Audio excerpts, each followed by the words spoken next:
मैं समझता हूँ जो कोई भी इस इंटरव्यू को देखेगा हाँ, और जो मिलिट्री स्कूल से पढ़ा होगा उसे याद वो आ जाएगा। जानता होगा कि भाई मैस से संतरे कैसे आते थे या दूध का इंतजाम कैसे होता था, क्या बहाना करके हम कहते थे बीमार है आज खाना नहीं खाएंगे दूध चाहिए हमें। तो हॉस्टल का एक जीवन जी। होता है। आपको दौड़ा आप सुबह 4 बजे उठ जाते थे, हॉस्टल में दौड़ाया जाता होगा आपको। आर्मी स्कूल में तो यही होता है ना हॉस्टल तब? में हम लोग लगभग 5 बजे उठ जाते थे और 5:45 हमारा फॉलो होता था और उसके बाद हम लोग बाकायदा पीटी ऑफिस स्कूल और 1:30 बजे के लगभग लंच होता था। लंच के बाद रेस्ट देन पढ़ाई फिर आप मैं प्लासियो मॉल में हूँ, स्टारबक्स की कॉफ़ी पीने के लिए आज मेरे साथ हैं समाजवादी पार्टी के राष्ट्रीय अध्यक्ष अखिलेश यादव जी। राजनीति की तो बहुत बातें होती रहती हैं, आज शुरुआत करते हैं कॉफ़ी से। आप कांग्रेस से सिर्फ 2 सीटों पे सीमित कर रहे हैं? मैं 2 सीटों में नहीं सीमित कर रहा हूँ। जितनी कांग्रेस पार्टी जीत सकती है वो सीटें बता दे, मैं उतनी सीटें दे दूंगा। उनके प्रदेश अध्यक्ष से मैंने इंटरव्यू किया तो वो कह रहे थे 80 सीट जीत जाएंगे। तो 80 ले लो, हम चुनाव नहीं लड़ते।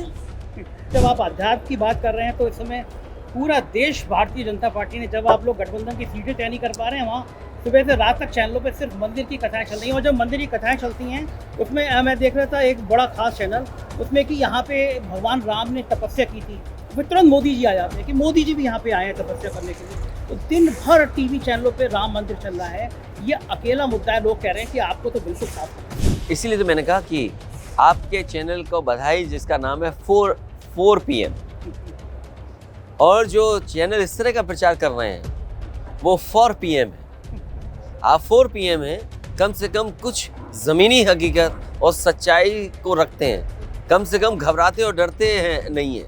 इसीलिए मैंने कहा कि जो बड़े बड़े चैनल हैं वो सरकार के बजट से या पॉलिटिकल पार्टी के बजट से चल रहे हैं, लेकिन आप लोगों के चैनल सब्सक्राइब होकर के चल रहे हैं। तो आपका चैनल 4 PM नहीं है, 4 PM है। नमस्कार, मैं हूं संजय शर्मा। आप देख रहे हैं 4 PM न्यूज़ नेटवर्क। ठंड का दिन है, आप लोग बैठे होंगे रजाई में, छुट्टी मना रहे होंगे, कॉफ़ी का आनंद ले रहे होंगे।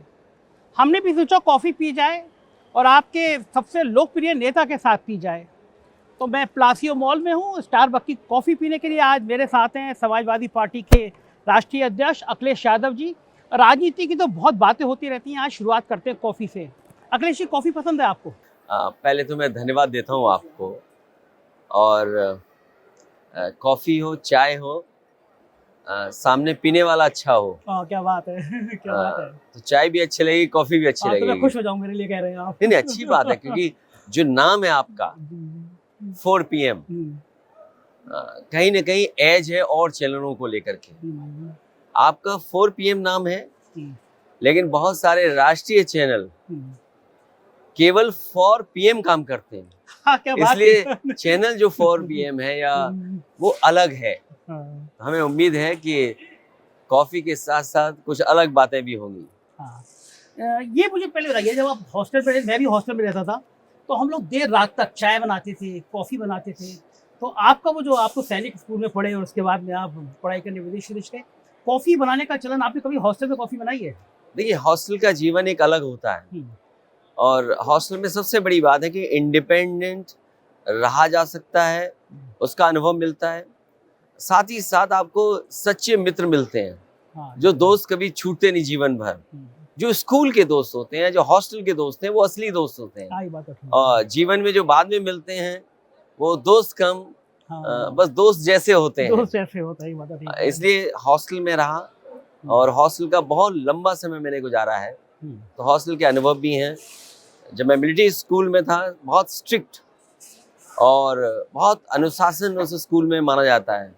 हमारे प्रिंसिपल उस समय कर्नल बलदेव राज शर्मा जी थे। उससे पहले जब मैं एडमिशन पाया था, प्रिंसिपल भटनागर थे। और बहुत स्ट्रिक्ट माहौल है वहाँ। आपके जो हॉस्टल इंचार्ज हैं, आपके वो एडम ऑफिसर हैं, वो कैप्टन रैंक के या मेजर रैंक के आपके आते हैं। तो जो NDA का रूटीन है वो फॉलो होता है मिलिट्री स्कूल में। तो जब आप कोई गलती करते हो, और स्वाभाविक है, जब बॉयज़ हॉस्टल है तो कभी चाय बनाना, चाय के लिए दूध कैसे आएगा, उसकी भी तरकीब- सबसे बड़ी स्ट्रगल ये है कि दूध कैसे आएगा, हाँ, और फिर हॉस्टल में आप चाय कैसे बनाओगे। हाँ, तो हमारे यहाँ पाबंदी थी कि आप हीटर नहीं चला सकते हैं, हाँ, सब हॉस्टल में तो हीटर पे चाय बनना। हाँ, फिर फल का इंतजाम कैसे हो, मैस में स्टोर है, स्टोर से फल कैसे आएंगे। मैं समझता हूँ जो कोई भी इस इंटरव्यू को देखेगा हाँ, और जो मिलिट्री स्कूल से पढ़ा होगा उसे याद वो आएगा। जानता होगा कि भाई मैस से संतरे कैसे आते थे या दूध का इंतजाम कैसे होता था, क्या बहाना करके हम कहते थे बीमार हैं आज खाना नहीं खाएंगे, दूध चाहिए हमें। तो हॉस्टल एक जीवन होता है, बहुत कुछ सिखा के जाता है। सुबह 4 बजे उठ जाते थे, हॉस्टल में दौड़ाया जाता होगा आपको। आर्मी स्कूल में तो ये होता है हॉस्टल ना में हम लोग लगभग 5 बजे उठ जाते थे और 5:45 हमारा फॉलोन होता था। 5 फॉलोन के बाद हमारा रोल कॉल होता था और उसके बाद हम लोग बाकायदा पीटी और फिर स्कूल, और 1:30 बजे के लगभग लंच होता था। लंच के बाद रेस्ट, देन पढ़ाई, फिर आप स्पोर्ट्स के लिए जाते थे।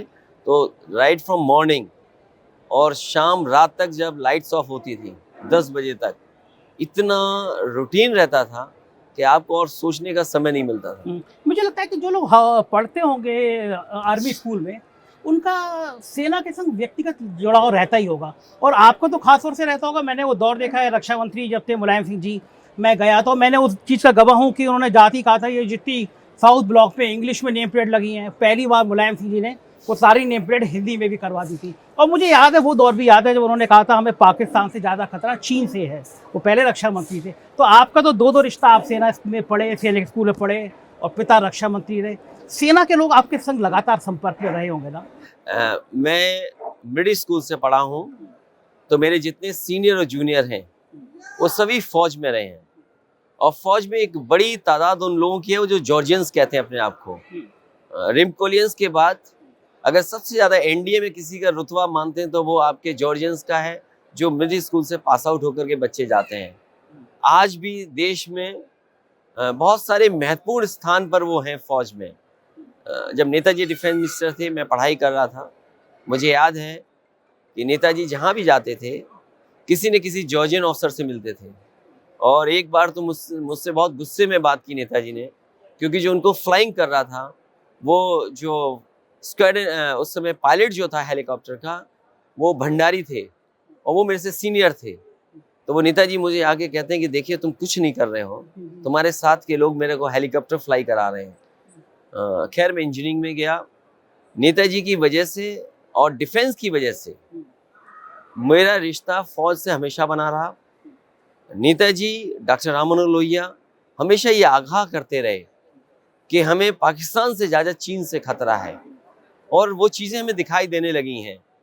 पाकिस्तान से तो हमारा सीमा है ही, खतरे क्या है ही, लेकिन चीन से बड़ा है। वो हमारी सीमाओं को भी असुरक्षित कर रहा है और वहीं हमारे बाजार को भी कब्जा कर रहा है। तो चीन से हमें दो तरह के खतरे नजर आते हैं। एक तो हमारा बॉर्डर असुरक्षित हो रहा है, सीमाएं हमारी के अंदर घुस आया, और दूसरा हमारे बाजार को कब्जा कर ले रहा है। तो समाजवादियों ने हमेशा सरकार को आगाह किया है कि चीन से हमेशा बड़ा खतरा रहेगा। पाकिस्तान तो हमारा है ही दुश्मन, लेकिन चीन भी है। और इधर मैं देखता हूँ भारत की सरकार अगर सुपारी दे करके दूसरे देश में लोगों को मरवाएंगे तो बताओ भारत की छवि क्या होगी। भारत की ये पहचान नहीं है जो भारतीय जनता पार्टी बना रही है। भारत की पहचान ये नहीं कि आप दूसरे के देश में जाकर के किसी की हत्या कर दें, दूसरे देश आप पर उंगली उठा रहे हैं, ये हमारे देश की पहचान नहीं रही है। आपको अभी 1 घंटे बाद सब देशद्रोही साबित करने लगेंगे, आप ऐसा बयान दे रहे हैं। देखिए तुरंत उनकी मीडिया फैक्ट्री जुट जाएगी। मैं अगर ये मुझे कहेंगे कि इस तरह की भाषा का इस्तेमाल करेंगे तो वो अपना सोचें कि मैं किस बैकग्राउंड से आता हूँ और किस बैकग्राउंड का हूँ। और मुझ पे कुछ उंगली उठाने से पहले ये chief of the army staff, जिनका अभी अखबार में लेख निकला है और स्टेटमेंट आया है कि 2027 तक 1 लाख फौज की कमी हो जाएगी, और अग्निवीर व्यवस्था जानबूझ करके लाई गई है। इसलिए लाई गई है कि जो हमारे पिछड़े दलित और अल्पसंख्यक भाई फौज में कभी भर्ती हो जाते थे, उनका सोशल स्टेटस बेहतर हो जाता था। इन्होंने स्टडी कराई और स्टडी कराने के बाद thank you so much, thank you. क्या लेके आए हो मेरे लिए? This is a beverage that is made by our barista, one of our barista. It's called chocolate caramel infusion. Thank you so much. So हमारे एक पार्टनर ने बनाया. Just let me know how is it. Okay. Thank you. Sugar added है? Yes, yes. Thank you so much. Thank you. Thank you. तो जी आप बता रहे थे कि जो- हाँ अग्निवीर योजना जो के लिए अग्निवीर व्यवस्था है वो इसलिए लागू हुई है, जो हमारा स्टेटस बेहतर हो गया था लोगों का, उस स्टेटस को देखते हुए उन्होंने सर्वे स्टडी कराई कि ये जो गांव में रहने वाले पिछड़े और दलित परिवार के लोग हैं, जब फौज में भर्ती हो जा रहे हैं तो इनका सब कुछ बदला जा रहा है, इनकी नई पीढ़ी आगे बढ़ जाएगी, हाँ, रहन सहन अच्छा हो जाएगा। हाँ, इसलिए इन्होंने अग्निवीर व्यवस्था लगाई। समाजवादी पार्टी कभी भी अग्निवीर जैसी व्यवस्था के पक्ष में नहीं है। जब कभी हमें मौका मिलेगा, और मैं देश के नौजवानों से आह्वान करूंगा कि इस बार भारतीय जनता पार्टी के इस फैसले के खिलाफ मतदान करना, जिन्होंने अग्निवीर आधी अधूरी नौकरी दी है। समाजवादी पार्टी ये कहती है कि आने वाले समय में पक्की नौकरी और पक्की वर्दी पहनाएंगे। और वो दिन याद कीजिए जब नेताजी ने कभी फैसला लिया था कि जो शहीद होगा वो पूरे सम्मान के साथ उसके गांव परिवार के लोगों के बीच में उसका पार्थिव शरीर जाएगा। हाँ, अभी हाल ही में जो घटना हुई है अग्निवीर की जो डेथ हुई है, अग्निवीर में, उसमें ये सुविधाएं नहीं है। हाँ नहीं, पेंशन भी नहीं। परिवार क्या वो सम्मान पाएगा? उसके परिवार के लोग जो नेताजी ने कभी दिया था। और मुझे याद है नेताजी कई बार कहते थे अपने भाषणों में कि सरकार ने कहा कि बजट कम पड़ जाएगा और बजट हमें बहुत चाहिए होगा, तो नेता ने कहा ये हमारा जवान है जो सीमा की रक्षा करता है, इसके लिए कितना भी बजट खर्च करना पड़े इसको पूरे सम्मान के साथ घर परिवार के बीच में ले जाया जाएगा। वो नेताजी का फैसला। हाँ, एक बार ये जो इंडिया गठबंधन की आपकी बैठक हुई, उस बैठक में ये प्रस्ताव दिया कि अग्निवीर अगर सरकार बनती है इंडिया गठबंधन की तो अग्निवीर योजना खत्म करेंगे हम लोग, ये प्रस्ताव आपने समाजवादी पार्टी की तरफ से न केवल ये रहेगा बल्कि किसानों का कर्ज कैसे माफ हो, इस दिशा में भी समाजवादी पार्टी अपना पक्ष रखेगी। और इंडिया गठबंधन हो, समाजवादी पार्टी केवल समाजवादी पार्टी नाम नहीं है, समाजवादी पार्टी का नाम संविधान पार्टी भी है। और संविधान की जो मूल्य हमें आज़ादी देते हैं, समाजवादी नाम से जो प्रेम्बल में लिखा है किसी और दूसरे दल का नाम नहीं है, केवल समाजवादी है। इसलिए हम पुराने समाजवादियों को, नेताजी को भी धन्यवाद देंगे कि कम से कम उन्होंने हम लोगों को वो विरासत दी है जिसको आगे ले जाना है। तो समाजवादी पार्टी संविधान पार्टी भी है, और बाबा साहब भीमराव अम्बेडकर जी ने जो हमें अधिकार दिए थे, भारतीय जनता पार्टी उन अधिकारों को छीन रही है। इसलिए समाजवादी पार्टी की, संविधान पार्टी की ये जिम्मेदारी बड़ी बन गई है कि उन मूल्यों को बचाया जाए। अब तो बात ये हो रही है कि संविधान ही बदलना है, संविधान ही नए सिरे से लिखना है। इसीलिए समाजवादी पार्टी की जिम्मेदारी बड़ी हो गई है, और समाजवादी पार्टी की भूमिका बहुत अलग होगी इस चुनाव में, जहां पर मूल्यों को बचाने के लिए संघर्ष समाजवादी पार्टी करेगी। लेकिन लोग कह रहे हैं कि आपके इंडिया गठबंधन में बातचीत हो गई, लेकिन आपकी और कांग्रेस की लड़ाई सास बहू टाइप की चल रही है, मामला ही नहीं कोई पड़ पा रहा है। लड़ाई नहीं है। इंडिया गठबंधन कैसे मजबूत हो उसके लिए समाजवादी पार्टी काम करेगी, और इंडिया गठबंधन मजबूत हो, जो हमारे सहयोगी दल हैं उनको साथ ला करके समाजवादी पार्टी आगे बढ़ेगी। और सबसे बड़ी बात है, अगर हम ट्रैफिक जाम में फंस जाएं, अगर हम किसी को निकलने का सहारा नहीं देंगे तो जाम कभी नहीं हटेगा। तो जो बड़े लोग हैं, बड़ी पार्टियां हैं, उनको कम से कम दूसरे दलों का भी इसी तरह आगे निकलने का मौका दिलना चाहिए और मिलना चाहिए। वो लोग कह रहे हैं कि अगर हम आपको इतना मौका देते रहेंगे तो उत्तर प्रदेश में हम जम ही नहीं पाएंगे, तो हमें उत्तर प्रदेश में अपना भी देखना है। सवाल उत्तर प्रदेश का नहीं है, और सवाल किसी पार्टी को बनाने का नहीं है। सवाल ये है कि भारतीय जनता पार्टी से संविधान को कैसे बचाया जाए। अभी समय इस बात का नहीं है कि पार्टी बनाई जाए, समय इस बात का है कि संविधान बचाया जाए। इसलिए इंडिया गठबंधन के दल एक साथ आए हैं, और हमें उम्मीद है इस बात को वो महसूस करेंगे कि समय बहुत कम है। बीजेपी ने पूरी तैयारी कर ली है, और अगर तैयारी उन्होंने कर ली है, यूपी में सरकार उनकी है, दिल्ली में सरकार उनकी है, आरएसएस सोच के उनके लोग हर पद पर बैठ गए हैं, आरएसएस सोच के अधिकारी दिखाई दे रहे हैं, तो सोचो कितनी बड़ी लड़ाई है। तो जो लोग भारतीय जनता पार्टी को हराना चाहते हैं या संविधान को बचाना चाहते हैं, उन्हें अपना दल बनाना छोड़ देना चाहिए। कैसे आने वाले समय में मुकाबला किया जाएगा, उस दिशा में हमारी मदद करें। तो अखिलेश जी, ये बात जो आप कह रहे हैं, ये बात आम जनता भी कह रही है कि समय कम है, भारतीय जनता पार्टी पूरी तैयारी कर रही है, आप लोग छोटी सी बात पे किसको कितनी सीट मिले, आप और कांग्रेस यही नहीं तय कर पा रहे हैं? नहीं, कोई सीटों का मेरी तरफ से नहीं है। और क्योंकि भारतीय जनता पार्टी का जो रिजल्ट अगर देखेंगे आप, तो वो 5 लाख से ज़्यादा वोट पा रहे हैं। हमें और गठबंधन दलों को कम से कम वो प्रत्याशी उतारना पड़ेगा, वो समीकरण बनाना पड़ेगा जिसको 5 लाख से ज़्यादा वोट मिल जाए। और अगर ये बात समाजवादी पार्टी कह रही है, तो उसमें उन्हें अपने बड़े बड़े जानकार और बड़े बड़े सलाहकार और जो उनको समय समय पे जानकारी और सूचना देते हों डेटा मैनेजमेंट की, डेटा एनालिसिस की, या डेटा पे जो काम करते हैं, रिसर्च करते हैं, या जो डेटा साइंटिस्ट हैं, अगर उनका सहयोग ले लें और हमें सुझाव दे दें, हम हर सुझाव के लिए तैयार हैं। तो आपका कहने का मतलब ये है कि कांग्रेस के पास ऐसे कैंडिडेट ही नहीं है जो 5 लाख से ज्यादा? मैं ये बात नहीं कह रहा हूँ। मैं ये कह रहा हूँ कि इंडिया गठबंधन में और खासकर उत्तर प्रदेश में समाजवादी पार्टी, आरएलडी, कांग्रेस या किसी भी साथी को साथ लाते हैं, तो हमें ये सोचना पड़ेगा और हमें ये रणनीति बनानी पड़ेगी कि हमारा प्रत्याशी 5 लाख से ज़्यादा वोट पाए। कांग्रेस के नेताओं में से बहुत बड़े उत्तर प्रदेश में कांग्रेस के नेता हैं, वो ये चाहते हैं कि मायावती भी गठबंधन में शामिल हो जाए, लेकिन अखिलेश जी नहीं मानते। देखिए, वो हमारा मानना ये है कि हम उन पार्टी के लोगों का बहुत सम्मान करते हैं, लेकिन पुराना रिकॉर्ड ये देखते हैं कि उनका दल बीजेपी को हराने का कम काम करता है, समाजवादी पार्टी को हराने का काम ज़्यादा करता है। और ये मैं बात यूं ही नहीं कह रहा हूँ। अगर आप उत्तर प्रदेश का रिजल्ट और उत्तर प्रदेश में जो रिजल्ट आए हैं या जिस तरीके से उन्होंने प्रत्याशी उतारे हैं, वो यही इसी तरह प्रत्याशी उतारती है बहुजन समाज पार्टी, कि समाजवादी पार्टी का नुकसान कैसे हो जाए, समाजवादी पार्टी कैसे हार जाए, बीजेपी को लाभ कैसे पहुंच जाए। तो आपका ये इशारा है कि इंडिया गठबंधन में आप नहीं चाहते कि मायावती जी की एंट्री हो? मेरे चाहने न चाहने का सवाल नहीं है। सवाल ये है कि हम कोई भी वो कदम नहीं उठाएंगे जिससे भारतीय जनता पार्टी को लाभ पहुंचे। कांग्रेस ने आपसे बात करी मायावती के शामिल होने के इंडिया गठबंधन में? कांग्रेस ने मुझसे किसी ने बात नहीं, कांग्रेस की। आपने कि जब चर्चा आई तो ये जिक्र कहीं आया कि मायावती भी गठबंधन में शामिल हो जाएं? जो लोग ये चर्चा और बात करना चाहते हैं, मैं समझता हूँ वो समय नहीं है कि हम समय को खराब करें। जिस तरह से बीजेपी तैयारी कर रही है, 1 हफ्ते के बाद, और मैं तो कहता हूँ आज से ही आप सांस नहीं ले पाएंगे। टीवी पे जो तस्वीरें आएंगी, जो वीडियोस आएंगे, अखबारों में जो वीडियोस आ रहे हैं, अखबारों में जो मान लीजिए डिजिटल प्लेटफॉर्म के जो अखबार, उनमें क्या आ रहा है, अखबारों में क्या आ रहा है, सोशल मीडिया में क्या है, आप किससे लड़ने जा रहे हैं, पहले ये तो समझिए किससे लड़ने जा रहे हैं। अगर आपको ये पता है कि किस दल से लड़ने जा रहे हैं, तो आपको ये सोचना पड़ेगा कि हमारी रणनीति क्या हो।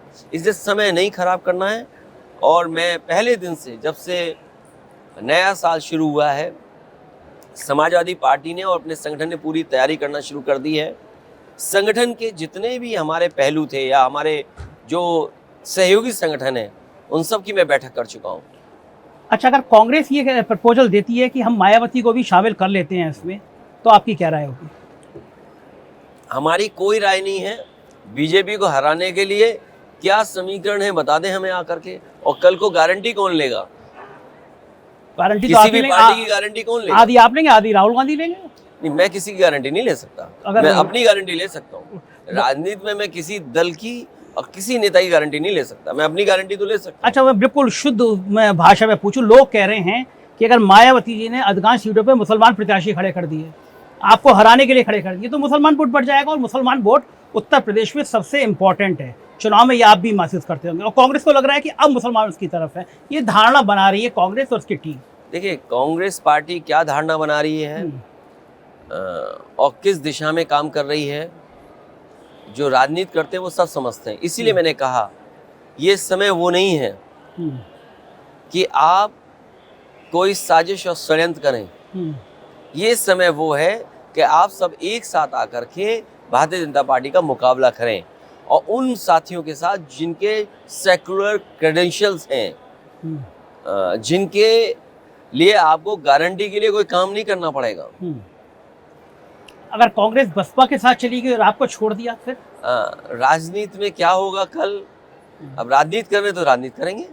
आपकी तैयारी है कि अगर आपको अकेला लड़ना पड़े? मैं हर परिस्थितियों में लड़ने को तैयार हूँ, लेकिन ये बात मेरी तरफ से नहीं आ सकती कि मैं गठबंधन तोड़ दूँ या मेरा व्यवहार खराब हो। इंडिया गठबंधन को मजबूती कैसे मिले उस दिशा में मैं काम करूँगा। गुस्सा तो आया था आपको, मध्य प्रदेश में आपने गुस्से में वो बात अलग थी, वो बात मैं भूल गया, वो बात प्रदेश की थी, चली गई। उनको कांग्रेस को यही लगता था तो कांग्रेस ने यही फैसला लिया। अच्छा, लोग कहते हैं राहुल गांधी की आपकी बात होती रहती है टेलीफोन पर, इन बातों से कोई लाभ किसी को नहीं मिलेगा। सच्चाई ये है कि आज बेरोजगार ज़्यादा हैं नौजवान, महंगाई बढ़ गई है। जिस मॉल में हम बैठे हैं ये समाजवादियों की देन है। समाजवादी कम से कम इस इलाके को एक अर्बनाइजेशन का मॉडल। आप इस मॉल को क्या बनाना चाहते थे? नहीं, ये मॉल ही था, सरकारी मॉल बनाना चाहते थे। ये सरकार की तरफ से, क्योंकि इधर बहुत सारे मॉल चल नहीं रहे थे, प्राइवेट मॉल। उसका कारण चाहे मेंटेनेंस हो, चाहे बिजली का बिल हो, चाहे एयर कंडीशनिंग हो, चाहे और कारण रहे हों, जिसकी वजह से मॉल्स नहीं चल रहे थे। मैं कम से कम समाजवादी सरकार में एक सरकार का मॉल और प्राइवेट मॉलों से अच्छा बना करके देना चाहता था। तब बनाया गया था ये आपने? ये समाजवादी सरकार में बनाया गया था, शाम-ए-अवध इसका नाम था। लेकिन सरकार जैसे ही आई उस समय इसको बेच दिया गया, किसी प्राइवेट आदमी को, कंपनी को दे दिया गया। चलो खुशी की बात है कि प्राइवेट कंपनी के आदमी ने मुनाफा तो कमाया, लेकिन इसमें सरकार का हस्तक्षेप कुछ नहीं बचा। ये सरकार का मॉल था। आपने आरोप भी लगाया था जब ये बिका था? तो आरोप नहीं लगाया था, वो सच्चाई थी, क्योंकि डिप्टी सीएम जो समय थे मौर्य ने भी कहा था, उन्होंने ये पत्र लिखा था मुख्यमंत्री जी को कि इसको बेचने में कुछ लोगों ने लाभ लिया है या किसी को लाभ पहुंचाया गया है। तो ये मॉल समाजवादी सरकार का और सरकार का मॉल था, लेकिन सरकार ने बेच दिया। मुझे लगता है मुख्यमंत्री जी को पता ही नहीं होगा बिक गया ये। मुख्यमंत्री की बिना मर्जी के बिक जाएगा मॉल? कभी कभी ऐसे काम भी अधिकारी और मंत्रीगण करते हैं कि सरकार के मुख्यमंत्री को नहीं पता होता कि क्या हो गया। अच्छा, तो ये आप मुख्यमंत्री थे या आपको इतना अनुभव है, कभी ऐसा हो सकता है कि अपना ही डिप्टी सीएम आरोप लगाए कि मॉल बिक गया, उसमें बेईमानी हो गई, सीएम को पता नहीं, ऐसा कभी हो सकता है?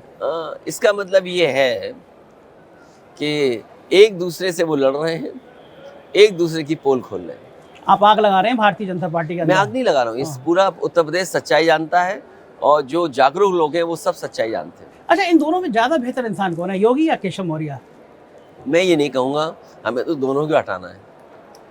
केशव मौर्य पर आप ज्यादा हमला करते हैं? नहीं, ये भारतीय जनता पार्टी की रणनीति है कि जब कभी भी कोई बात कहलवाई जाए तो ये आरएसएस के थिंक टैंक की, मुझे लगता है ये रणनीति है कि जब भी कोई बात कहलाई जाए तो पिछड़े नेता को आगे करना चाहिए। अच्छा, ये प्लानिंग है? ये भारतीय जनता पार्टी की बहुत होशियारी और चमत्कारी रणनीति है। बीच बहुत चर्चा चलती है कि दिल्ली और यूपी की लड़ाई चल रही है, नेता लोग हर दूसरी पार्टी की भी ज्यादा जानकारी रखते हैं, क्या वाकई में मोदी और योगी में लड़ाई है, लगता है आपको? लड़ाई नहीं होती तो अभी तक उनके पास अपना चीफ सेक्रेटरी नहीं बन पाए, जो सरकार चलाता है, काम चला पूरा अधिकारी जानते हैं। न जाने कितने अधिकारियों के सपने तोड़े हैं इन चीफ सेक्रेटरी ने। बहुत से अधिकारी कुड़ रहे हैं, कुड़ते कुड़ते रिटायर हो गए, लेकिन मजबूरी है, कुछ नहीं कर पाए। उनका सपना था कि वो भी चीफ सेक्रेटरी बने, लेकिन वो चीफ सेक्रेटरी नहीं बन पाए, डीजीपी नहीं सरकार दे पाई। और इतनी लूट, इतना करप्शन किसी सरकार में नहीं देखा होगा जितना भारतीय जनता पार्टी की सरकार में दिखाई दे रहा है। चाहे वो सड़क हो, चाहे गौशालाएं हो, चाहे आपका बिजली का विभाग हो, और चाहे स्वास्थ्य सेवाएं। क्या कोई कल्पना कर सकता है कि गरीब को इलाज नहीं मिलेगा, गरीब को दवाई नहीं मिलेगी, दवाई के साथ साथ कोई ऑपरेशन से लेकर के जो सुविधाएं मिलनी चाहिए वो कुछ नहीं दे पा रही लोग, सरकार के लोग। और सोचिए तब जब ये डबल इंजन की सरकार अपने आप को दावा करती थी। अगर ये डबल इंजन की सरकार है तो अस्पतालों में इलाज और दवाई क्यों नहीं है? किसी भी जिला अस्पताल में गरीब को इलाज नहीं मिल पा रहा है, और इस सरकार ने कोई भी एक ऐसा जिला अस्पताल नहीं बनाया जिसमें गरीबों का इलाज हो जाए। कितना 40 लाख करोड़ का निवेश। अब तो तमिलनाडु में भी निवेश हो चुका है और उनका आयोजन हुआ, उसमें प्रधानमंत्री जी ने तारीफ की। जो मेक इन इंडिया यूपी में नहीं हो पाया, उस मेक इन इंडिया की तारीफ प्रधानमंत्री जी ने तमिलनाडु में की। और तमिलनाडु में प्रधानमंत्री जी ने यही कहा बातों ही बातों में अपने भाषण में कि द्रविडियन वे ऑफ गवर्नेंस जो है वो बेहतर है। तो अगर वो द्रविडियन वे ऑफ गवर्नेंस को बेहतर कह रहे हैं, उस सरकार को बेहतर कह रहे हैं, और निवेश के लिए वो खुद जा रहे हैं, उनके मिनिस्टर जा रहे हैं। और गुजरात में भी यही बात हुई कि अभी जो गुजरात में कार्यक्रम हुआ, देश के बड़े बड़े उद्योगपति पहुंचे वहाँ, और देश के बड़े उद्योगपतियों ने, जो देश के बड़े उद्योगपति हैं वो गुजरात के हैं, उन्होंने गुजराती भाषा में ये कहा कि हम गुजरात को और ज़्यादा निवेश देंगे। तो उत्तर प्रदेश की जनता को सोचना चाहिए, जिस प्रदेश ने प्रधानमंत्री दिया, जिस प्रदेश ने सबसे ज़्यादा लोकसभा के सांसद दिए और उन्हें प्रधानमंत्री बनाया, उस प्रदेश में निवेश क्यों नहीं आ रहा? वही उद्योगपति निवेश क्यों नहीं उत्तर प्रदेश में कर रहे हैं? तो हमारे मुख्यमंत्री जी का क्या होगा? तो बात मैं वही कहना चाहता हूँ, ये डबल इंजन की सरकार नहीं है, ये डबल इंजन आपस में टकरा रहे हैं। और एक भी एक्सप्रेस वे मुझे बताइए आप, बुंदेलखंड है ना, पूर्वांचल है। मैं दूसरी बात कह रहा हूँ, उनकी क्वालिटी की बात नहीं कर रहा हूँ। जो राइडिंग क्वालिटी है वो बहुत ख़राब है। जो टेक्निकल स्पेसिफिकेशंस होने चाहिए थे, जिस हिसाब से मॉनिटरिंग होनी चाहिए थी, ना आपके पूर्वांचल एक्सप्रेसवे में हुई, ना बुंदेलखंड में हुई। आज भी वो अगर आप जाएं तो आप उछलते हुए जाएंगे। क्या ये डिज़ाइन होनी चाहिए? एक एक्सप्रेसवे की डिज़ाइन आगरा लखनऊ एक्सप्रेसवे से सीखना चाहिए। मैं आज भी दावा करता हूँ, देश के जो सबसे बेहतरीन एक्सप्रेसवे होंगे उसमें आपका आगरा लखनऊ एक्सप्रेसवे दिखाई देगा। हाँ, वो तो खैर दोनों धस भी गए थे, एक महीने में। बाद में दूसरी कह रहा हूँ कि देश में इतने एक्सप्रेसवे बन रहे हैं, यूपी को एक्सप्रेसवे क्यों नहीं मिला? दिल्ली के सरकार के बजट का एक्सप्रेसवे क्यों नहीं मिला? यहाँ मुंबई टू दिल्ली एक्सप्रेसवे बना है, गुजरात से पंजाब के लिए एक्सप्रेसवे बना है, और देश में कई एक्सप्रेसवे एनएचएआई ने बनाए हैं। मुंबई टू नागपुर एक्सप्रेसवे बना है। लेकिन यूपी जिसने प्रधानमंत्री दिया, सबसे ज़्यादा लोकसभा के सांसद दिए, उसमें एक एक्सप्रेसवे दिल्ली का क्यों नहीं है? तो इसका मतलब ये है कि दिल्ली वाले यूपी वाले को पैसा नहीं दे रहे हैं। इसका मतलब यूपी वाले दिल्ली वाले से पैसा नहीं मांग रहे हैं। मुझे याद है वो दिन भी। आज लालजी टंडन जी हमारे बीच नहीं हैं, श्याम राव देव चौधरी जी थे बनारस के, वो दोनों लोग भूख हड़ताल पे बैठ गए थे बनारस में। मैंने जब उन्हें बुलाया, उस समय के जिलाधिकारी मेरे पास लेकर के आए। उन्होंने कहा, मैंने पूछा कि क्या मांग है आपकी? उन्होंने कहा कि बनारस को प्रधानमंत्री का क्षेत्र 24 घंटे बिजली मिलनी चाहिए। मैंने उसी दिन 24 घंटे बिजली दे दी उनको, लेकिन उनके साथ मैंने शर्त ये रखी कि बिजली का जो कोटा होता है उत्तर प्रदेश का, वो बढ़ाया जाए। आज भी उत्तर प्रदेश का बिजली का कोटा नहीं बढ़ा है। न केवल कोटा बढ़ा है, बल्कि जितने भी बिजली के कारखाने लगना शुरू हुए थे यूपी में, उसमें बजट का सहयोग नहीं मिला है, जिसकी वजह से आज भी बिजली के कारखाने नहीं लग पाए हैं। मान लीजिए एटा का 6x660 super critical thermal plant लग गया होता, 3 यूनिट लगनी है, लगभग 2000 मेगावाट उत्तर प्रदेश को सस्ती बिजली मिल जाती। हरदोआगंज का समाजवादियों का बनाया हुआ पावर प्लांट है। निवेली लिग्नाइट का अगर पावर प्लांट बनकर लगकर तैयार हो जाता तो वो उत्तर प्रदेश को बिजली मिलती। आपका पनकी का और तेज काम होता तो उसकी बिजली मिलती। ललितपुर में 3x60 super critical thermal plant है, वो प्राइवेट है, अगर उसको भी और सहयोग मिल जाता तो आपको बिजली मिलती। तो आज कम से कम जनता को सस्ते बिल देना पड़ता। लेकिन इस सरकार ने पिछले दोनों कार्यकालों में अभी तक बिजली के कारखाने पूरे नहीं लगा पाए। लेकिन एक चीज़ अखिलेश जी, एक चीज़ की शिकायत रहेगी आपको, जब आप मुख्यमंत्री थे तो आपने उत्तर प्रदेश के लोगों को दूसरे प्रदेश में बढ़ावा नहीं दिया। अब देखिए, जैसे अयोध्या में मैं आज सुबह रिपोर्ट देख रहा था, ये जो टेंट का काम, वो टेंट नगरी है, वो गुजरात के ठेकेदार की है। उसका जो कंपनी का शेयर है पिछले 1 साल में 300 गुना बढ़ गया। उत्तर प्रदेश में जितने बड़े ठेके होते हैं वो सब गुजरात के लोगों को दे दिए जाते हैं। वो लोग गुजरात के लोगों को कितना ध्यान रख रहे हैं उत्तर प्रदेश में?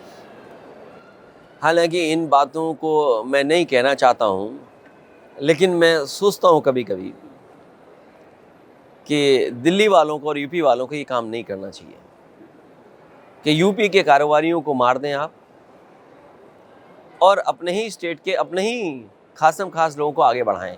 मैं ये बात नहीं कहता हूँ कि गुजरात का कोई भी आए हम उसका स्वागत करते हैं, लेकिन अपने खास ही खास को खास बनाना ये गलत बात है। उदाहरण के लिए बनारस में टेंट सिटी लगा, क्या हश्र हुआ था उसका? एक हवा का झोंका आया, पूरे टेंट उड़ गए, लेकिन उसको मुनाफा कम नहीं होने दिया। और जो कुछ गंदगी थी वो सब माँ गंगा में बहा दी गई। ये जो टेंट सिटी बनेंगी, सरयू हमारे लिए पवित्र है, और बहुत ही पुण्य पाते हैं अगर हम स्नान करते हैं उसमें। तो अगर वो गंदगी सरयू में जाएंगी तो सरयू को मानने वाले, सरयू को आध्यात्म से जोड़ने वाले लोगों को सोचना चाहिए कि इस टेंट सिटी से उनको क्या लाभ मिलेगा, और मुनाफे के लिए अपने खासम खास लोगों को लाभ नहीं पहुंचाना चाहिए। ये बात तो कर रहे हैं, जब आप अध्यात्म की बात कर रहे हैं तो इस समय पूरा देश भारतीय जनता पार्टी ने, जब आप लोग गठबंधन की सीटें तय नहीं कर पा रहे हैं, वहाँ सुबह से रात तक चैनलों पे सिर्फ मंदिर की कथाएं चल रही हैं। और जब मंदिर की कथाएं चलती हैं उसमें मैं देख रहा था एक बड़ा खास चैनल, उसमें कि यहाँ पे भगवान राम ने तपस्या की थी, फिर तुरंत मोदी जी आ जाते हैं कि मोदी जी भी यहाँ पे आए हैं तपस्या करने के लिए।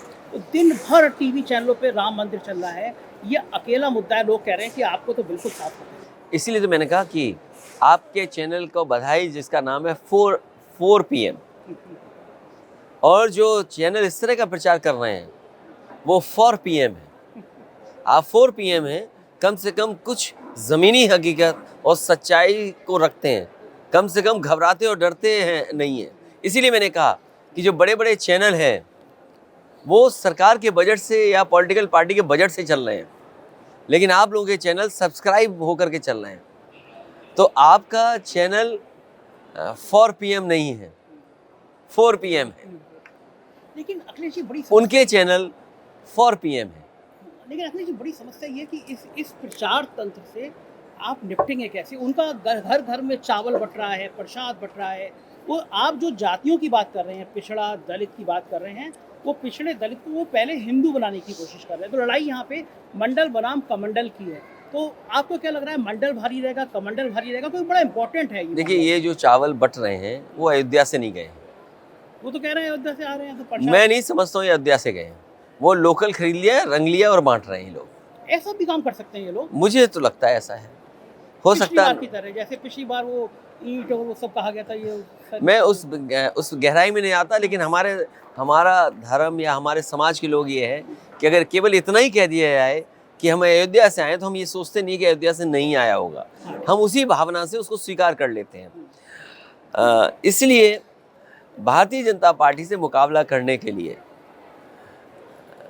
गठबंधन और इंडिया को देरी नहीं करनी चाहिए और जल्दी मैदान में होना चाहिए, और उसी दिशा में समाजवादी पार्टी काम कर रही है। कितना अच्छा होता कि आज यात्रा शुरू हो रही है इम्फाल में। आज मेरी जगह, मुझसे बात करने की जगह अगर अखिलेश जी इम्फाल में होते, राहुल गांधी के साथ होते, इंडिया गठबंधन के बाकी साथी भी होते, तो एक बड़ी तस्वीर जाती है आज की। कई जो इंडिया गठबंधन के लीडर्स हैं, मेरी उनसे कईयों से बात हुई है, और उन्होंने यही कहा है कि ये कांग्रेस की यात्रा है, ये इंडिया गठबंधन की यात्रा नहीं है।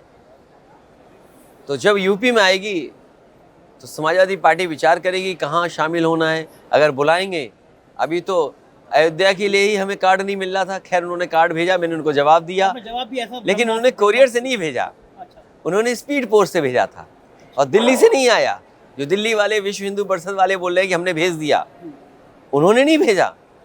ये अयोध्या से आया है, वो भी स्पीड पोस्ट से आया है, कोरियर से नहीं आया है। तो जब हल्ला कर दिया कि हमें नहीं मिला, तो अभी तो अयोध्या वाले नहीं बुला रहे हैं, अब वो इंडिया वाले भी नहीं बुला रहे हैं। लेकिन समाजवादी पार्टी की जिम्मेदारी है कि अपनी जिम्मेदारी को निभाना, भारतीय जनता पार्टी से मुकाबला करना, हराना।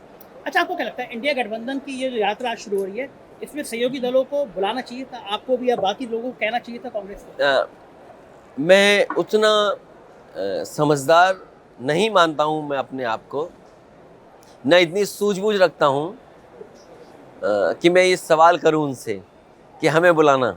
तभी मैंने कहा अयोध्या वालों ने भी नहीं बुलाया, इन्होंने भी नहीं बुलाया, जब ये बुलाएंगे तो हम भी जाएंगे। वहाँ तो भगवान से दूरी नहीं है क्या? इन लोगों से दूरी है? मेरी कोई दूरी नहीं है। अमेठी और रायबरेली जब आएगा यात्रा, और अगर बुलाएंगे तो मैं शामिल होऊंगा मेरी अमेठी और रायबरेली में। आपने नाजुक नस दबा दिया, आपने इशारा कर दिया कि समाजवादी पार्टी के बिना अमेठी और रायबरेली जीतना मुश्किल होगा। नहीं, ये मैं नेताओं के इशारे ही होते हैं। नहीं, मैं इशारा नहीं कर रहा, मैं इशारा नहीं कर रहा। आपने नाम अमेठी और रायबरेली मैंने इसलिए कहा कि वहाँ पर समाजवादी पार्टी नहीं लड़ेगी, समाजवादी पार्टी सहयोग करेगी। इसको आपको गलत नहीं दिशा में ले जाना चाहिए। अगर मेरी भावना ये है कि मैं आपका सहयोग करने जा रहा हूँ, तो इसका मतलब ये नहीं है कि हम किसी की नस को दबा रहे हैं। अगर मुझे शामिल भी होना होगा तो मैं शामिल कहाँ होऊंगा? गाजीपुर में समाजवादी पार्टी लड़ेगी तो वहाँ तो नहीं शामिल होऊंगा ना मैं। तो मेरे लिए शामिल होने का जगह कहाँ है जहाँ मैं मदद कर सकूँ? आप कांग्रेस को सिर्फ 2 सीटों पे सीमित कर रहे हैं। मैं 2 सीटों में नहीं सीमित कर रहा हूँ, जितनी कांग्रेस पार्टी जीत सकती है वो सीटें बता दे, मैं उतनी सीटें दे दूंगा। उनके प्रदेश अध्यक्ष से मैंने इंटरव्यू किया तो वो कह रहे थे 80 सीट जीत जाएंगे। तो 80 ले लो, हम चुनाव नहीं लड़ते। ये आप प्रदेश अध्यक्ष की बात से कह रहे हैं या ये उनकी बात? क्या ये कोई बात हुई, कोई सीरियस बात हुई क्या? जिस पॉलिटिकल पार्टी से आपको लड़ना है उससे सीरियस बात करिए। जब आप गठबंधन में हैं तो गठबंधन की तरह बात करिए। मैं जो इंडिया गठबंधन में जो बातचीत है, जो लीडर्स कह रहे हैं, अगर मैं ये बात कहूँ कि मैं बंगाल से ज़्यादा सीट दूंगा, बिहार से ज़्यादा सीट दूंगा, तमिलनाडु से ज़्यादा सीट दूंगा, तो क्या गलत कह रहा हूँ मैं?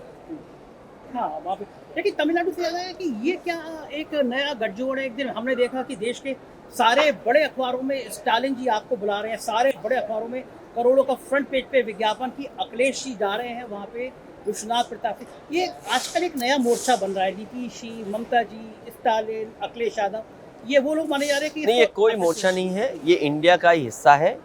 और इंडिया के हिस्से, इंडिया गठबंधन के अंदर पीडीए हमारी रणनीति है, पीडीए हमारी रणनीति है। और पीडीए को मजबूत करने के लिए हम कदम उठाएंगे, क्योंकि पीडीए ही इस देश को भी बचाएगा, पीडीए ही जो बीजेपी से मुकाबला करेगा। एक चीज़ अखिलेश जी समझ में नहीं आती, मैंने देखा है कि नवरात्रि पे होते हैं, आप और डिम्पल जी दोनों बच्चियों के पैर धोते हैं, पूजा पाठ करते हैं। मैंने अपने घर, आपके घर में खुद देखा है कि आप पूजा पाठ करते हैं, व्रत रखते हैं, मंदिरों में भी जाते हैं। तो आपकी आस्था है, आपने कहा भी कि हम सपरिवार दर्शन करने आएंगे, लेकिन आपकी पार्टी के एक नेता है स्वामी प्रसाद मौर्य जी, बड़ा लोग कन्फ्यूज हैं। वो जिस तरह की बात कर रहे हैं, जिस तरह की भाषा बोल रहे हैं, और आप दोनों अलग अलग हैं, तो क्या एक लाइन ले रहे हैं आप लोग, आप उनको मौका दे रहे हैं कि जो स्टालिन वाली राजनीति है, जो लोग कहते हैं कि धर्म के मनुवाद के कारण कुछ जगह पे ये हुआ है कि पिछड़ों और दलितों को मंदिर में प्रवेश नहीं करने दिया जाता, दलितों को मुख्य पुजारी नहीं बनने दिया जाता, उसकी राजनीति स्वामी प्रसाद मौर्य करेंगे, और जो सॉफ्ट हिंदुत्व की राजनीति है, जो आप हैं ओरिजिनली, वो आप करेंगे। वरना स्वामी प्रसाद मौर्य को रोक के क्यों नहीं, हमारी पार्टी में कोई इस तरह की रणनीति नहीं है। और जो बातें उन्होंने कही उसमें बीजेपी के ही जिम्मेदारी ज़्यादा है। बीजेपी क्यों उकसाती है उन्हें, बीजेपी क्यों छेड़ती है उनको? बीजेपी तो आपको भी छेड़ती है। मुझे छेड़ती नहीं, हमें पूजा करने नहीं दी। मुझे याद है, मैं गोमती के किनारे रिवर फ्रंट पर वहाँ पे हवन में शामिल होने जा रहा था। बीजेपी ने अपने गुंडे भेजे थे मेरे खिलाफ, और इसलिए भेजे थे कि मैं हवन में ना रह पाऊँ। और मैं जब एक हवन करने जहाँ बैठा था, मैं भारतीय जनता पार्टी और उसके सहयोगी संगठन की बहुत बड़ी साध्वी और बहुत बड़े साधु संत बैठे हुए थे। तो आखिरकार क्यों पूजा पाठ के लिए आप रोकेंगे? और फिर अगर आप स्वामी प्रसाद मौर्य जी के बारे में बात कर रहे हैं, तो ये भी तो आपको सोचना चाहिए कि आपकी पार्टी के बड़े नेता ने क्या कहा कि सीता माँ टेस्ट ट्यूब बेबी हैं। एक दूसरा सहयोगी संगठन है, उन्होंने भगवान के पिताजी के बारे में क्या कहा। और एक नेता है जो सन्यासियों के बारे में क्या कहता है कि चल सन्यासी मंदिर में। तो इनके खिलाफ क्या कार्रवाई कर रही है? जिस दिन बीजेपी इनके खिलाफ कार्रवाई कर देगी, तीनों के खिलाफ, मैं भी कार्रवाई कर दूंगा इनके खिलाफ। हाँ, लेकिन आपको तो नुकसान हो रहा होगा ना। लेकिन माँ सीता को आप टेस्ट ट्यूब बेबी बोलेंगे क्या? तो गलत है ही है। तो अगर वो गलत है तो ये भी गलत है। आप उधर कार्रवाई करिए, हम भी इधर भी कार्रवाई कर देंगे। आप इंतजार कर रहे हैं उधर होगा तो स्वामी प्रसाद जी नहीं, आप कार्रवाई करिए, क्यों नहीं करते कार्रवाई? अच्छा, उनके खिलाफ हो जाएगी तो स्वामी प्रसाद जी पे तो मैं कार्रवाई करूंगा, मैं विचार करूंगा उस पर। अच्छा, लेकिन आपकी पार्टी के लोग भी मान रहे हैं, बहुत बड़ी संख्या में लोग मान रहे हैं कि हमको ऐसा नहीं कहना चाहिए। समझ नहीं पा रहे हैं कि आप नहीं, वो रणनीति क्या है? देखिए, धर्म, पूजा पाठ सबका व्यक्तिगत है। मैं क्या पूजा करता हूँ, आप क्या पूजा करते हैं। हिंदू धर्म में कोई राम की पूजा कर रहा है, कोई कृष्ण की पूजा कर रहा है, कोई देवियों की पूजा कर रहा है। तो आप मुझे बाउंड नहीं कर सकते कि आप यही पूजा करोगे। अगर मैं सोमवार का व्रत रखता हूँ तो आप ये नहीं कहेंगे कि आप फ्राइडे का क्यों नहीं रख रहे हैं व्रत। मैं बहुत सारे साथियों को जानता हूँ, देखता हूँ, उनके कपड़े दिन के हिसाब से बदलते हैं। अगर सोमवार है तो ये रंग का पहना है, आज बृहस्पति है तो पीला पहन के आ गए, लाल है तो उसका दिन पता लग जाता है कि किस दिन का आपने कपड़ा पहना है।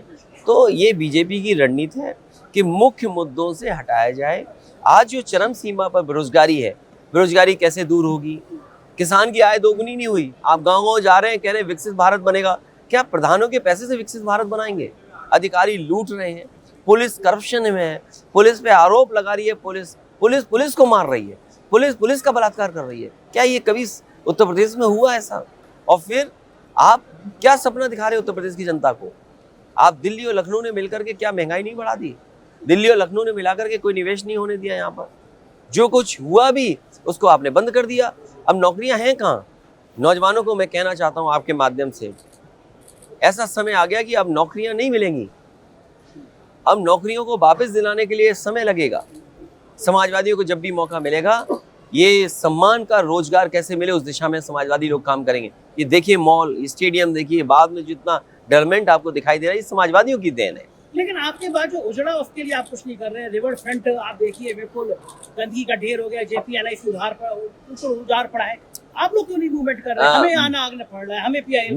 मैं ये कह रहा हूँ, वो बात पे मैं आऊंगा, लेकिन मैं ये कहना चाहता हूँ अब समय आ गया है, मतदान का भी नाम बदल देना चाहिए। मुझे तो ये लगता है कि मतदान बोल करके जनता भूल जाती है। दान मतलब उसकी अपेक्षा ना करो, दोबारा उसके बारे में ना सोचो, दान दिया भूल जाना, ये हमारी संस्कृति है। जबकि जनता को हमें बताना चाहिए कि ये जो छलावा करने वाली पार्टी है, ये जो धोखा देने वाली पार्टी है, हमें अपना मान कैसे बचाना है। तो मतदान की जगह मत मान नाम होना चाहिए। कम से कम हम अपने मान की कैसे रक्षा करें। हम तो इलेक्शन कमीशन से भी कहेंगे कि ये नाम बदल देना चाहिए। अब मतदान नहीं हो, क्योंकि दान करने के बाद भूल जाते हैं सब लोग कि अब दान दे दिया, भूल गए हम। लेकिन हमें अपना हक, अपना सम्मान, हमने वोट क्यों दिया है, हम कम से कम पूछें तो सही पॉलिटिकल पार्टी से। तो इसलिए मत मान कि हम अपना मान बचाने के लिए हम ये वोट दे लें। और फिर जहाँ तक ये बिल्डिंग्स का सवाल है, एक दिन अखबार में मैंने पढ़ा कि सरकार पुनः विचार कर रही है कि मेट्रो को चलाएंगे। मैं तो कह रहा हूँ कि देर आए दुरुस्त आए। चलो इतने दिनों बाद कम से कम मेट्रो तो शुरू हो गई होती, और शायद अगर इस सरकार ने काम किया होता तो इस मॉल में लोगों को अपने साधन के साथ ई-रिक्शा से, ऑटो से या टैक्सी से ना आना पड़ता, मेट्रो से चले आते। मुझे उम्मीद है कि आने वाले समय में ये सरकार इस जो अलाइनमेंट है ये हिस्से का, इसको भी शुरू करेगी। JPNIC इसलिए बुरा लग रहा है कि वो अपने कोई बिल्डिंग ऐसी नहीं बना पाए। ये कुछ ऐसे लोग होते हैं, वो दूसरों से चिढ़ते हैं। आपने अच्छा कपड़ा क्यों पहना है? अरे आप भी अच्छा कपड़ा पहनिए। आप पे अच्छी गाड़ी क्यों है? उससे भी जलन रखते हैं। हर अच्छी चीज को खराब कैसे करें, हर अच्छी चीज से जलन रखने वाला कभी जिंदगी में आगे काम नहीं कर सकता है। और हम तो योगी उसको मानते हैं जो दूसरे का दुख समझे, दूसरे का दुख अपना दुख समझे, दूसरे की खुशी में शामिल होकर के खुश हो। लेकिन ये सरकार ऐसी है, इसको बुरा लगता है। ये मॉल अच्छा बना था, इसको बेच दो। अपने लोगों को बेच दिया उन्होंने। अब मालिक जिसको पाया होगा, हमसे तो नहीं मिला कभी, लेकिन ये सोच रहा होगा कि शायद मैं उसके कारोबार में हस्तक्षेप कर रहा हूँ। प्राइवेट लोग बढ़ें, लेकिन मुनाफा एक सीमा तक कमाएं। और ये भी उनको रियलाइज होना चाहिए कि किसने बनाया है, किस सरकार का बना हुआ है। अगर ये हम ओन नहीं करेंगे, मैं आपसे इंटरव्यू इसलिए दे रहा हूँ क्योंकि ये मैंने बनाया, समाजवादियों ने बनाया। कम से कम समाजवादी ये बात कहें कि समाजवादी पार्टी के लोग ऐसा काम कर सकते हैं, क्योंकि इन्हें पसंद नहीं है तो इन्होंने भेज दिया। JPNIC से चिढ़ते हैं, जलन रखते हैं, क्योंकि JP मूवमेंट से कोई लेना देना नहीं है। जयप्रकाश जी ने कभी आह्वान किया था संपूर्ण क्रांति का, जब बेरोजगारी और महंगाई बढ़ गई थी, तो इस आंदोलन में शामिल नहीं हुए रहे। इसलिए उनका कद कैसे गिर जाए, नाम कैसा नीचे दिखा दें, इसलिए JPNIC को बंद कर दिया। रिवर फ्रंट, मैं आज कहता हूँ आपसे, और कल भी ये बात होगी, जो मॉडल समाजवादी पार्टी ने अपनाया है नदी साफ करने के लिए, गोमती को जिस तरीके से साफ करने के लिए मॉडल अपनाया, कोई भी नाला गोमती में ना गिरे, गंदा पानी ना वहाँ पर आ जाए, अंतोगतवा सरकार को यही फैसला लेना पड़ेगा। जो पहला गंगा एक्शन प्लान था वो भी यही था कि नाले नदियों में ना जाएं, नाले गंगा में ना जाएं, और वही काम करके समाजवादियों ने दिखाया था। कल या आने वाले समय में आप देखेंगे गोमती रिवर फ्रंट चलेगा। दुख इस बात का है कि अक्सर और सबने ये देखा है कि नदियों पे रिवर फ्रंट बनते हैं, लेकिन ये सरकार पहले जो नाले पे रिवर फ्रंट बना रही है। मतलब नाले पे रिवर फ्रंट, अरे तुम्हें रिवर फ्रंट ही बनाना था, जहां तक हमने बनाया उससे आगे आप बना लेते। किसने रोका था? प्रपोजल है, सब कुछ तैयार है, आप रिवर फ्रंट यहाँ इस मॉल तक ले आते। आप नाले पे बना रहे हो। नाले पे क्यों बना रहे हैं? क्योंकि वहाँ गरीब लोग रह रहे हैं, उन गरीबों का घर उजाड़ने के लिए कर रहे हैं। जितने लोग आ रहे हैं उसके आसपास रह रहे हैं, वो सब गरीब लोग हैं, उनके घर उजाड़ रहे हैं लोग। मुझे उम्मीद है कि हाई कोर्ट ने इस बात को देखा है, हाई कोर्ट उन गरीबों के दुख दर्द को समझेगा, उनके आंसू को समझेगा। उनके आज के लोग रह रहे हैं, कब से पूर्वज रह रहे हैं उनके, सोचे उनके पूर्वजों ने घर बनाया, उसको ये सरकार गिरा रही है। अगर इन्हें रिवर फ्रंट ही बनाना है तो आगे जहां तक बनाया समाजवादी सरकार में लामार्टिनर तक, उससे आगे यहाँ बना दें, किसने रोका है? तो ये हर अच्छी चीज से चिढ़ते हैं। और एक बड़ा महत्वपूर्ण मुद्दा मैं भूल रहा था, वो जो आप पिछड़े दलित वाली बात कर रहे हैं, उसको आपके गाड़ी को पिक्चर करने के लिए राजभर जी को सुना है कि बहुत बढ़िया मंत्रालय मिलने वाला है, तो भी राजभर मंत्रालय मिल जाए, कुर्सी मिल जाए, पिछड़ों को कुछ नहीं मिलने वाला। जो पिछड़ों का छिन गया, क्या कोई वाइस चांसलर अपॉइंट हो जाएगा उनके कहने से? जो वाइस चांसलर ने जो अपॉइंट किए हैं टीचर प्रोफेसर, क्या वो अपॉइंट हो जाएंगे? जितने मेडिकल कॉलेजेस हैं, इंजीनियरिंग कॉलेजेस में जो अपॉइंटमेंट हो गए हैं, क्या उन अपॉइंटमेंट को ये बदल देंगे? तो ये सवाल नहीं है किसी एक व्यक्ति को मंत्री बन जाने से पिछड़ों का भला नहीं होने वाला। पिछड़ों का भला तब होगा जब उस नियत के लोग रहें। क्या जनेश्वर मिश्र जी नहीं थे जिनके नाम पर आज लखनऊ का सबसे बड़ा पार्क है? मुझे याद है वो समय जब वो पिछड़े दलित और आदिवासियों के सवाल उठाते थे, मुसलमान भाइयों के सवाल उठते थे, वो अगड़े थे, लेकिन पिछड़ों की बात करते। आप पिछड़े होकर के पिछड़ों को धोखा दे रहे हैं, तो सोचिए कैसा समय आ गया। अच्छा, आप जाति जनगणना की जब बात कर रहे हैं उत्तर प्रदेश में, ये सवाल क्यों नहीं उठता कि इसकी 5-6% जाति है, उनके मुख्यमंत्री यहाँ पे उत्तराखंड में, और जो जिनकी जो आबादी 50-60% है वो बेचारे उनको स्कूल मंत्री कहते थे, बार बार मजाक उड़ाते हैं। नहीं, उनकी तो देखिए सवाल वो नहीं है कि स्टूल मंत्री हो या कौन मंत्री है, वो लोग उस जगह पर गुलाम की तरह काम कर रहे हैं। जिनकी आबादी कितनी आबादी है ये मैं नहीं जानता हूँ, लेकिन आबादी गिनी जाए, जनसंख्या की जनगणना हो, और जिसकी जितनी जाति हो उसको उस हिसाब से सम्मान मिलना चाहिए। समाजवादियों की लड़ाई बहुत पुरानी है, मुझे उम्मीद है कि आने वाले समय में इस लड़ाई में हम लोग कामयाब होंगे। बाबा साहब भीमराव अम्बेडकर जी ने जो सपना दिखाया था और जो संविधान में जिन मूल्यों की वजह से, अधिकारों की वजह से अधिकार मिल रहे हैं हमें, उन पर हम लोग कामयाब होंगे और जाति गणना होगी और आबादी के हिसाब से हमको सम्मान देने का काम भी करेंगे। आखिरी सवाल अखिलेश जी, चुनाव बिल्कुल सिर पर है, समाजवादी पार्टी की मुख्य व्यू रचना क्या है?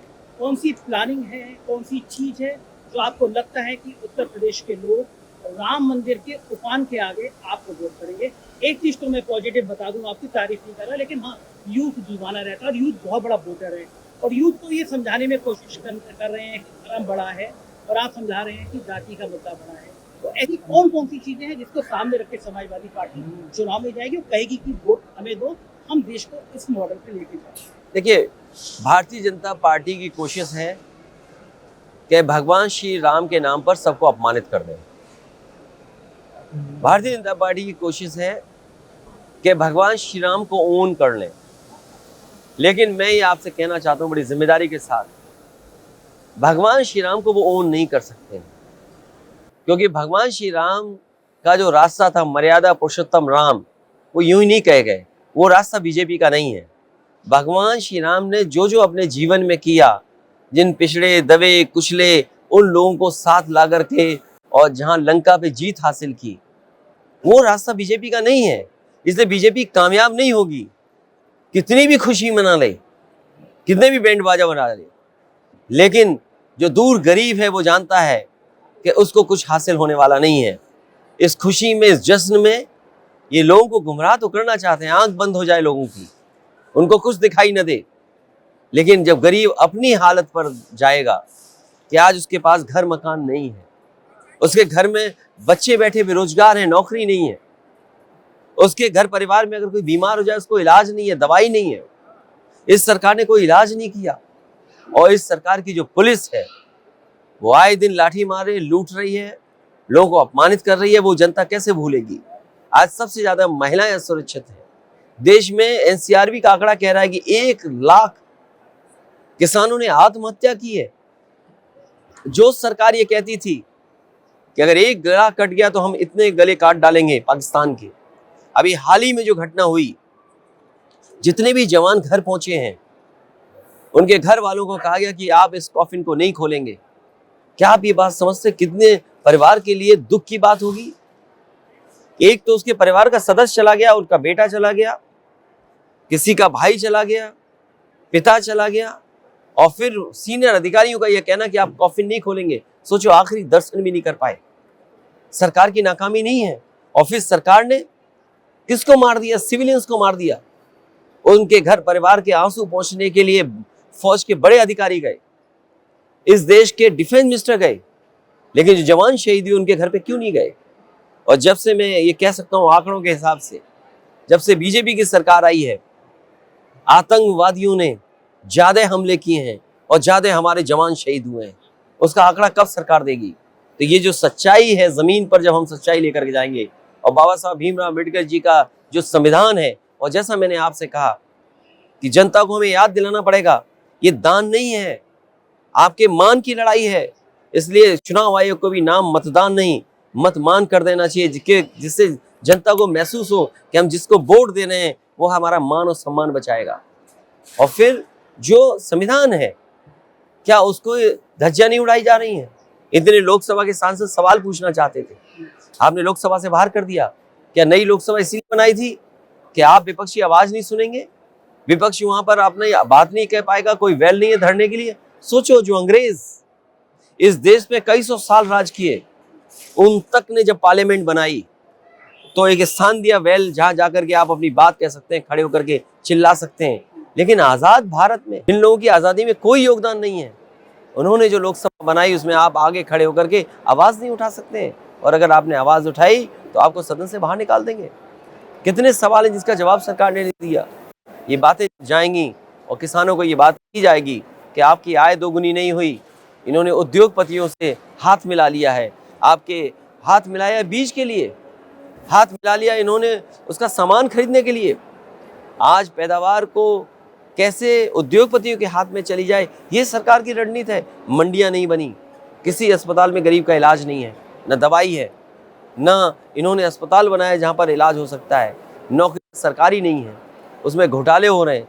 इसलिए ये तमाम सवाल हैं जिनका जवाब भारतीय जनता पार्टी के पास नहीं है।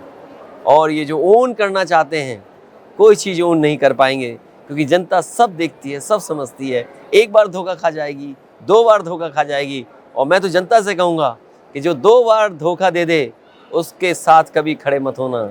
एक बार तो मान लेते हैं धोखा, लेकिन दूसरी बार भी अगर वो जनता को धोखा दें, ऐसों को सबक जरूर सिखाइए। बहुत शुक्रिया, थैंक यू, बहुत अच्छे, बहुत धन्यवाद आपका, बहुत बधाई आपको, बहुत बधाई। और इस मॉल में आप आए, जो समाजवादियों ने बनाया। कभी आप पहली बार किसी मॉल में इंटरव्यू कर रहे हैं ना? मैं किसी मॉल में इंटरव्यू नहीं किया, और पहली पहली बार इस मॉल में आया हूं मैं, और वो भी आपके चैनल पे इंटरव्यू देने के लिए। और इसलिए आए क्योंकि YouTube पे ही आपका चैनल, इसलिए मैं आया। अच्छा, प्रैक्टिकली एक बात और बताइए, लोग, मैंने देख रहा हूँ कि लोगों ने टीवी देखना बंद कर दिया है। अब अधिकांश लोगों को लगता है कि टीवी देखना है तो OTT प्लेटफॉर्म देखो या कुछ देखो। अब लोग सोशल प्लेटफॉर्म पे आ रहे हैं। वो इसलिए है क्योंकि चैनल जो हैं वो सरकार और पॉलिटिकल पार्टी के बजट से चल रहे हैं। मैं समझता हूँ, आप बेहतर समझते होंगे, बजट का बहुत सारा हिस्सा चैनलों पे चला जा रहा है, और चैनलों पे इसलिए भी चला जा रहा है कि विपक्षी लोगों की आवाज़ कैसे दबाई जाए। अखबारों पे आपने देखा होगा कितना बजट जा रहा है, लेकिन ये YouTube चैनल हैं या और सच्चे चैनल हैं, वो ज़मीनी चैनल, जनता ज़मीनी हकीकत जानना चाहती है, वो सब्सक्रिप्शन पे चल रहे हैं, वो बजट पे चल रहे हैं किसी पॉलिटिकल पार्टी के वजह से। और ये जो आपके चैनल हैं वो सब्सक्रिप्शन पे चल रहे हैं, इसलिए मैं समझता हूँ जनता सब्सक्राइब करने वाले चैनलों को ज़्यादा देख रही है। हाँ, यही तभी उनके व्यू बिल्कुल नहीं आते और हम लोगों के आते हैं। लेकिन आपकी ऐसी बातों पे सुना है कि हम लोगों के लिए भी बिल आ रहा है, हम लोगों की भी आवाज़ बंद हो जाएगी, यूट्यूब भी नहीं। बिल यूट्यूब के लिए भी कितनी आवाज़ रोकेंगे। और मुझे तो ये लगता है कि भारत से दूर जो भारत, हालांकि मुझे उंगली नहीं उठाना चाहिए, कहीं ऐसा तो नहीं, ये बड़ी साजिश हो देश के साथ कि ये जितने भी सोशल मीडिया के प्लेटफॉर्म, इनके हेड सब भारतीय हों, और कहीं ऐसा तो नहीं है कि कोई ऐसा सॉफ्टवेयर या कोई ऐसा एल्गोरिथम हो जिसकी वजह से हमारी आपकी रीच कम हो जा रही हो। जो लोग बैठे हैं वो हिंदुस्तानी हैं, वो किसी न किसी की मेहरबानी पे तो नहीं बैठ गए जाकर के वहाँ। ये तो बहुत भयंकर बात आपने कह दी, क्योंकि ये आरोप लग रहा है फेसबुक की रीच लगातार कम हो रही है। तो ये जो नया नशा दिया है सोशल मीडिया पर, लेकिन कहीं ऐसा तो नहीं उसको, उस पर भी कंट्रोल सरकार का बन गया, क्योंकि कारोबार बड़ी चीज़ है। कारोबार पर हम यहाँ पर बहुत से लोगों से नफरत करते हैं, लेकिन जब मुनाफे और कारोबार की बात होती है तो हम गले मिल लेते हैं, हम गले मिल कर के तस्वीर खिंचाते हैं। अगर हमें निवेश चाहिए कहीं से तो हम उनका स्वागत करते हैं, सम्मान करते हैं, उनके सामने झुक जाते हैं, उनसे गले मिलते हैं कि शायद यहाँ से पैसा आ जाए या हमारे जो साथी लोग हैं उनका मुनाफा हो जाए। लेकिन उन्हीं तरह के लोगों से ये नफ़रत की व्यवहार करते हैं, हिंदू मुसलमान के बीच में खाई खोदते हैं जिससे उन्हें वोट मिल जाए। तो ये जनता को समझना चाहिए। इसीलिए मैंने कहा मतदान नहीं है, दान नहीं है। अपने मान और सम्मान को समझें। जो लोग छलावा झूठ बोल करके वोट लेना चाहते हैं तो चुनाव आयोग को भी नाम मतदान नहीं मतमान कर देना चाहिए। बहुत धन्यवाद आपका। तो ये थे अखिलेश यादव। आज इतना खुल के हम लोगों ने बात की, कॉफ़ी पी, और ये मॉल जिस पे हम कर रहे हैं, अखिलेश जी पहली बार किसी मॉल में इंटरव्यू दे रहे हैं, और ये मॉल समाजवादी पार्टी ने बनाया था, सरकार ने बेच दिया, ज़्यादा मुनाफे में बेच दिया। मैं नहीं कह रहा, सरकार के डिप्टी सीएम केशव मौर्य ने खुद आरोप लगाया कि इस मॉल को बेचने में भी एक लंबी डील हुई। किसकी डील हुई, सरकार का काम है, लेकिन बहुत अच्छा खुल के बात की। कैसा लगा ये इंटरव्यू, आप अपनी राय से जरूर अवगत कराइएगा। आपका अपना चैनल है, ऐसी प्यार देते रहिएगा, ज्वाइन कीजिएगा। Thank you.